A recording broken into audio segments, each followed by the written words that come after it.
Bismillahirrahmanirrahim. Assalamualaikum warahmatullahi wabarakatuh. Alhamdulillahirabbil alamin. Shalatu wassalamu ala asrofil anbiya'i wal mursalin wa ala alihi washabbihi ajmain amma ba'du. Alhamdulillah kita bertemu kembali.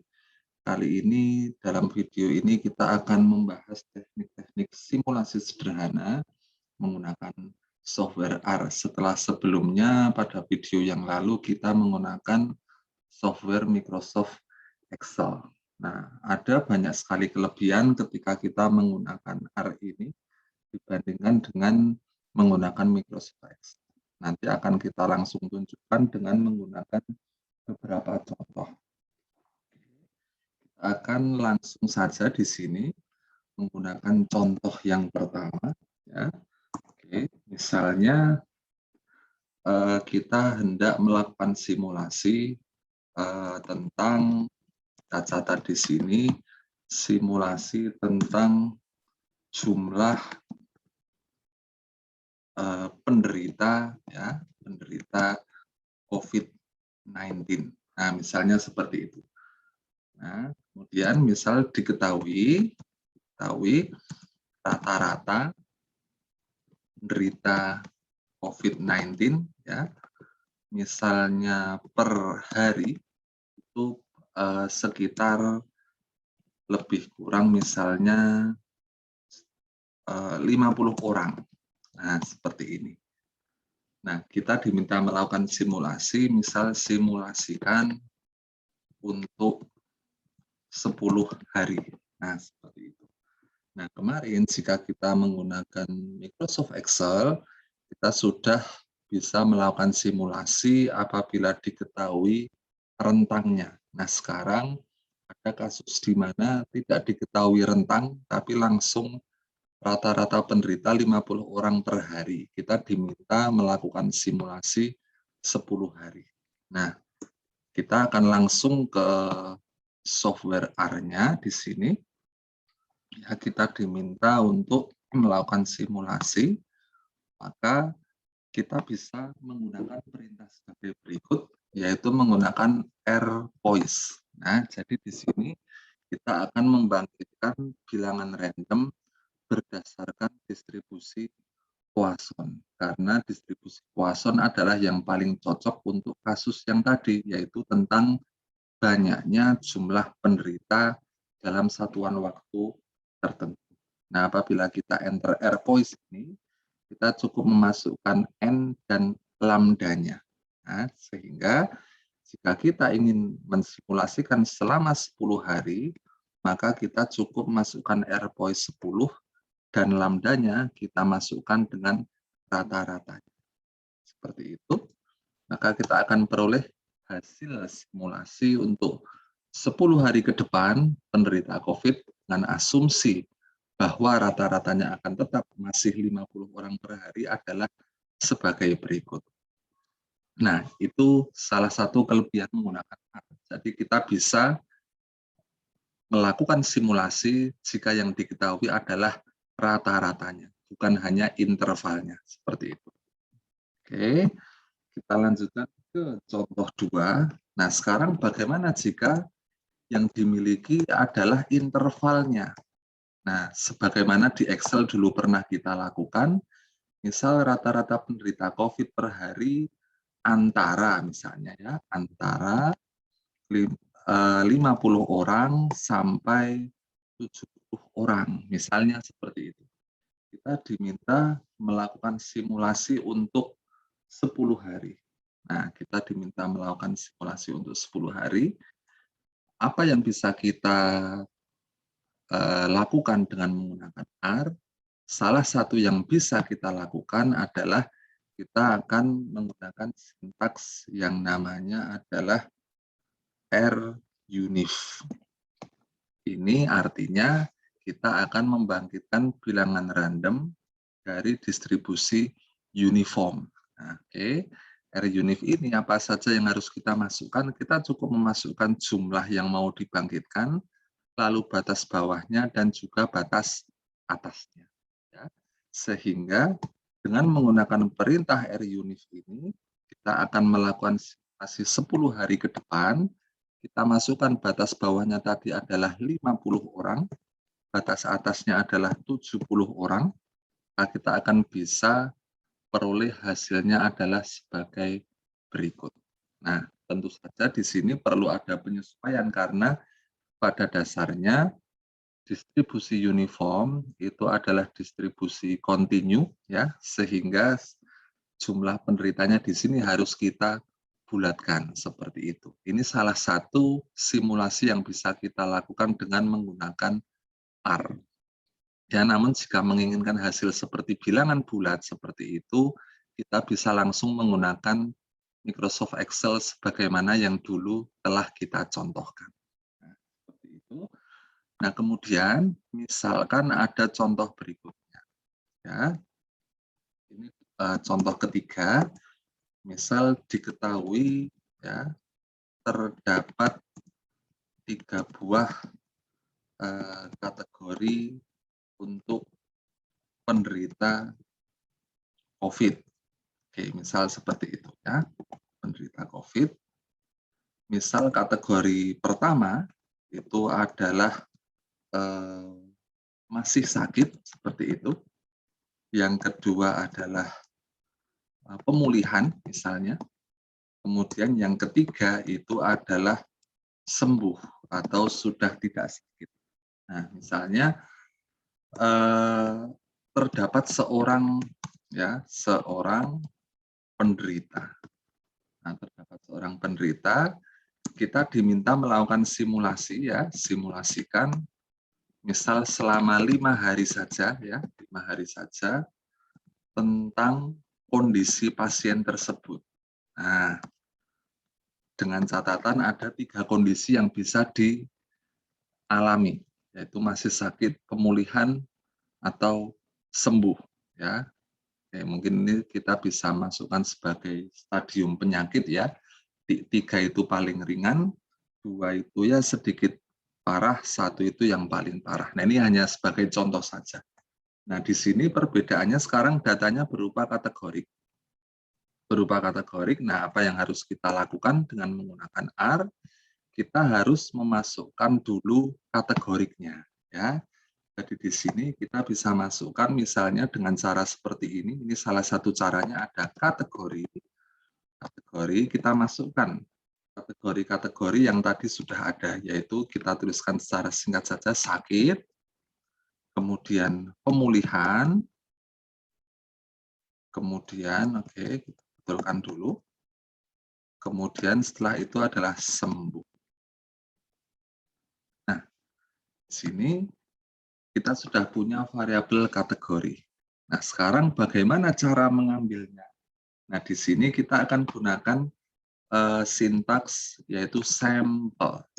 Nah, sampel ini ada beberapa yang harus kita masukkan, yaitu datanya, kemudian yang mau diambil, kemudian apakah dengan pengembalian atau tidak. Oke, dengan defaultnya probabilitasnya 0. Ini probabilitasnya 0 ini maksudnya adalah bahwa semua peluangnya akan terambil itu adalah sama. Nah, seperti itu. Sehingga kita bisa lakukan sintaks seperti ini. Misal kita mau mensimulasikan selama 5 hari, maka cukup kita tulis sampel, kemudian kita tulis kategori, karena nama data kita itu adalah kategori. Kemudian karena kita itu mau mengambil simulasi 5 hari, kita tuliskan 5.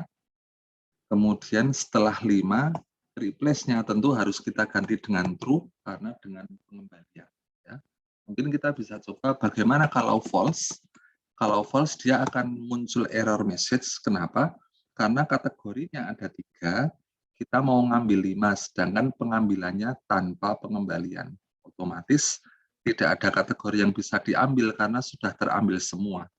Nah, sehingga karena kategori itu bisa terjadi kapan saja, berarti pengembaliannya adalah maka kita akan peroleh lebih kurang pasien tersebut akan sembuh, terus sakit, lalu pemulihan lagi, kemudian bisa sakit lagi. Nah, itu sebagai contoh. Ya, contoh apabila yang ingin kita random adalah berbentuk kategori. Dengan menggunakan Excel, dulu kita sudah mencontohkan ya, itu bisa langsung dengan random between itu, dengan mengkategorikan dengan beberapa nomor. Nah, sekarang kita lihat contoh kasus lain, yaitu contoh 4. Misal yang diketahui rata-rata, lagi diketahui rata-rata waktu sembuh pasien COVID itu misalnya adalah per orang itu sekitar misal 3 hari. Nah, adalah 3 hari. Nah, 3 hari. Nah, di sini ingat, apakah kita masih akan menggunakan AirVoice seperti tadi? Ingat di sini satuan kita adalah hari, dengan kata lain waktu, dan waktu itu adalah kontinu, sehingga akan lebih tepat jika digunakan pembangkitan bilangan random yang sifatnya kontinu juga. Nah, jadi di sini salah satu distribusi yang bisa kita pakai adalah distribusi eksponensial, ya. Sehingga sintaks yang akan kita pakai itu adalah REXP. Ya, dengan fungsinya adalah n dan rate-nya 1 default-nya, maka seandainya kita diminta untuk lakukan simulasi, saya kembali ke layar Microsoft Word-nya dulu. Misal lakukan simulasi waktu sembuh untuk misalnya 10 orang pasien. Nah, berarti kita akan membangkitkan sebanyak 10 data. Nah, sehingga yang perlu kita lakukan adalah cukup ketikkan REXP, kemudian karena ada 10 data cukup kita tuliskan 10, kemudian rate-nya. Nah, rate-nya di sini rata-rata kita adalah 3 hari. Ini kita tidak akan langsung memasukkan 3 seperti ini. Kalau 3 maksudnya apa? Nanti akan kita lihat hasilnya agak sedikit aneh ya. Kok 0, semua? Karena di sini kalau kita masukkan 3, itu artinya dia waktu sembuhnya itu adalah 1/3 hari. Nah, sehingga otomatis yang lebih tepat jika yang diketahui di soal rata-rata waktu sembuhnya adalah 3, maka yang kita masukkan adalah 1/3. Maka kita akan peroleh simulasi untuk 10 orang pasien sebagai berikut ya. Ada pasien yang sembuh 3 hari, 2,8 hari, 5,3 hari, ada yang sampai 7 hari, sampai ada yang 0,02 hari. Nah, ini simulasi yang lebih tepat dilakukan. Tidak menggunakan AirVoice karena datanya adalah data kontinu. Nah, contoh berikutnya, misalkan ya, contoh kelima ya, misalkan diketahui, ini saya ambil contoh yang mainstream saja, suhu udara ya, suhu udara di suatu daerah ya, suatu daerah berada pada rentang, nah misalnya ya, pada rentang atau mungkin bukan berada pada rentang tapi berada memiliki rata-rata seperti itu, mohon maaf, memiliki rata-rata karena daerahnya dingin ya, misal minus 10 derajat Celcius. Nah, seperti itu misalnya. Nah, bagaimana kita membangkitkan ini? Apakah kita masih bisa menggunakan R eksponensial? Nah, kita tidak bisa menggunakan R eksponensial. Kenapa? Karena R eksponensial itu tidak bisa bernilai untuk nilai-nilai yang negatif. Nah, kita tidak bisa menggunakan R eksponensial. Lalu kita menggunakan distribusi apa ya? Kita gunakan distribusi kontinu yang bisa negatif. Paling simpel di sini adalah distribusi normal. Nah, seperti itu. Dengan defaultnya min-nya 0 dan standar deviasinya 1 ya.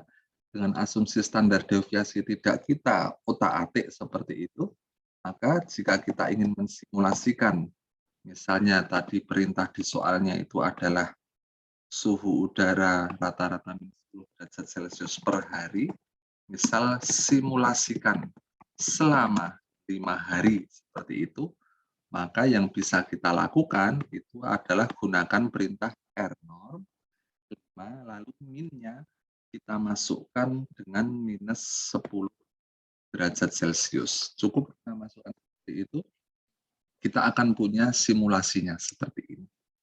Tapi misal diketahui pula informasi dari soal dengan standar deviasinya itu 5 derajat Celcius, ya cukup kita masukkan 5.